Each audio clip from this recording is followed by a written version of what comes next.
அஸ்ஸலாமு அலைக்கும். Hi subscribers. Tuesday morning beetroot சாதம் தான் செஞ்சுருந்தேன். பீட்ரூட்டை வந்து பொடிசாக கட் பண்ணிக்கிட்டேன். இதுக்கு மேலே பொடிசாக என்னால் கட் பண்ண முடியல.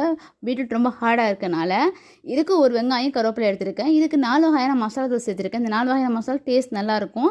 அரை டீஸ்பூன் அளவு குழம்பு மிளகாய்த்தூள் எடுத்துக்கோங்க, இல்லைனா சாம்பார் தூள் எடுத்துக்கோங்க. 1/4 டீஸ்பூன் மிளகாய்த்தூள், 1/4 டீஸ்பூன் சோம்புத்தூள் அண்ட் 1/4 டீஸ்பூன் ஜீரகத்தூள்.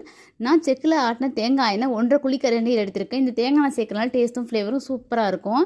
இது கூட கடுகு போட்டுக்கோங்க. கடுகு பொரிஞ்சதும் வெங்காயம் கருவேப்பிலை சேர்த்துக்கோங்க. வெங்காயம் கண்ணாடி வதங்கணும் அவசியம் இல்லை. வெங்காயம் ஜஸ்ட் சும்மா வதங்கினாலே போதும்.